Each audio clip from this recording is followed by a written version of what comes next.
You put into gold or you put into silver whatever amount you don't want to lose, because gold and silver cannot bankrupt in a world that is going to be, uh, everything is going to bankrupt.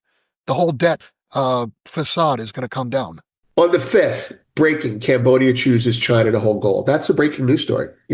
Uh, on the 3rd, China tightens its grip on silver. And on the 2nd, LBMA silver squeeze, now China's problem. Now, what do they all have in common besides gold? Well, they have China in common, right? In a recent discussion, financial analysts Bill Holter and Vince Lanci shed light on the accelerating global shift toward precious metals amid growing signs of financial instability. Their conversation underscored a powerful truth. In a world drowning in debt, gold and silver remain the only assets that cannot go bankrupt. As global economies edge closer to systemic collapse, they argue that holding physical gold and silver is not speculation, but survival. On November 5th, Cambodia made headlines by selecting China as the custodian for its national gold reserves, a move signaling deepening trust in Asia's evolving gold-backed infrastructure. Just days earlier, reports revealed China tightening its grip on the silver market, consolidating control as Western paper markets falter. Adding to the trend, the London Bullion Market Association's LBMA ongoing struggles have now become China's opportunity as the global silver squeeze shifts eastward. What ties these events together is clear. China is positioning itself at the center of a new metal-backed financial reality. As fiat systems continue to fracture under the weight of debt and inflation, gold and silver are reclaiming their roles as the world's true stores of value. The message is simple: secure what cannot fail. If you found this helpful, like, share, and subscribe to The Metal Bar. Turn on the bell so you don't miss any updates. And comment below to share your thoughts on gold, silver, and the markets. You better believe that central banks all over the world know that the dollar is a problem, and they better hedge that position or put something in there or on their balance sheet that's going to expand when the dollar collapses. They're going to have to. They understand that gold is the answer to a collapsing dollar. So that's why these central banks are unloading gold.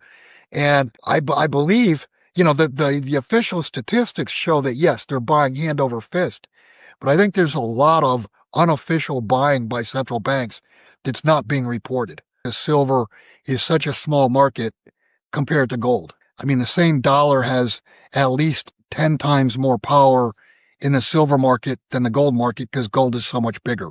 As far as a failure to deliver goes, we're already seeing here in November, the amount standing for delivery has already increased from first notice day. In past years, if you go back 3, 4, 5 years and earlier, the first notice day would have X amount of contracts, and by the time delivery was made, there might only be 10 or 20% of those contracts still standing that didn't walk away and take a fiat settlement. Over the last couple years, maybe a little more than 2 years now, what's happened is you have X amount of contracts standing for delivery, and by the time the delivery cycle is done and deliveries are being made, that number might be 1.5x or 2x. And it's already looking like November, which is traditionally an absolute non-delivery month, we may have 20, 30, 40 million ounces of silver standing for delivery.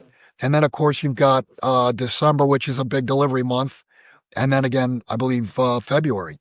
So they're running a gauntlet right now, trying to source metal to deliver to the contracts that are standing for delivery. When you deposit money at a bank, you're no longer considered a depositor. You're a lender. When you deposit shares at a broker, those are no longer your shares legally. They're the broker's shares legally for your benefit. So if your bank or your broker goes under, they're going to take your assets to try to fix their problem. In a compelling discussion, financial commentators explore the growing anxiety within the global monetary system as central banks quietly reposition themselves for what appears to be the coming collapse of the US dollar. Around the world, these institutions are hedging their exposure by accumulating gold, both officially and unofficially, as a safeguard against the dollar's inevitable decline. Gold, long dismissed by mainstream finance, is once again being recognized as the ultimate hedge in times of monetary instability. The conversation also highlights how silver, though a smaller market, is increasingly showing signs of strain. The power of capital in the silver market is far greater due to its smaller size, amplifying volatility and tightening supply. What's even more alarming is the trend in delivery failures, where the number of contracts standing for physical delivery has not only held steady but has doubled in some cases. This indicates that investors no longer trust paper promises and are demanding real metal instead.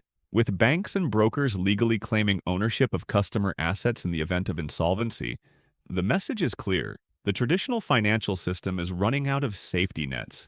The shift toward physical assets is no longer optional. It's survival. Let's get into the interview.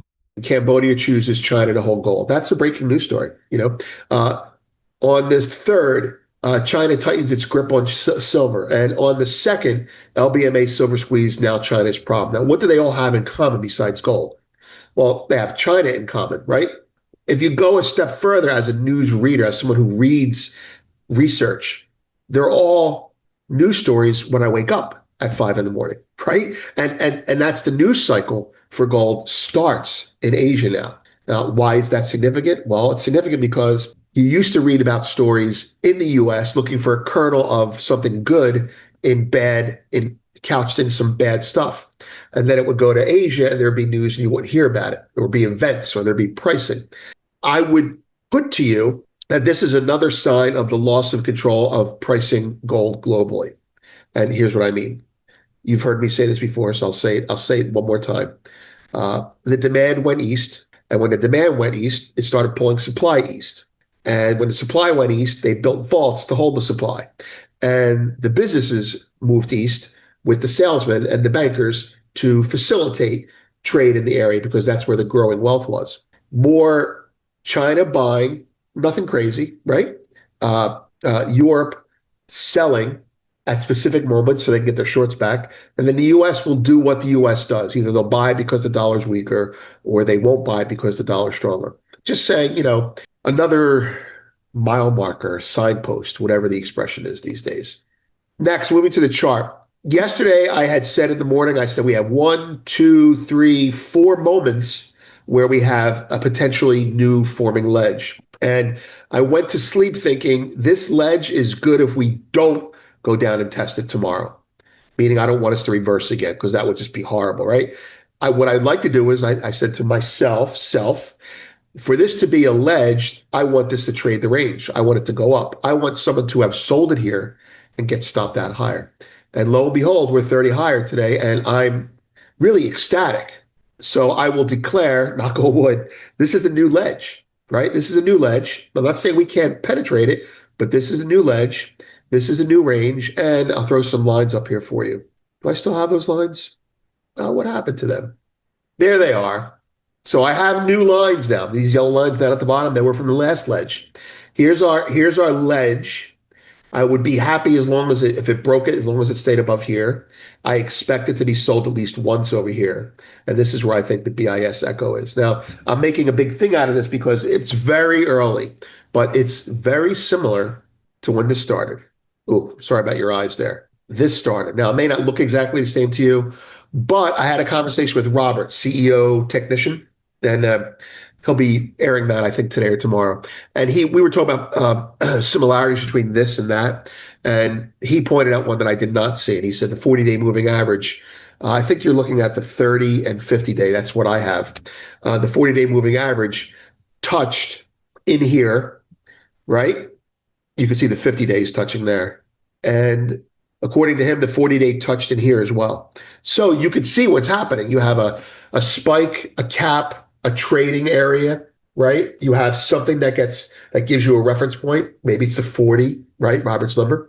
In the latest market insights, analysts point out that global control over gold and silver pricing is rapidly shifting eastward, a development few in the West fully appreciate. With Cambodia now entrusting its gold reserves to China and Beijing tightening its grip on both gold and silver trade through new vaults and settlement hubs, the balance of power in the precious metals market is clearly moving toward Asia.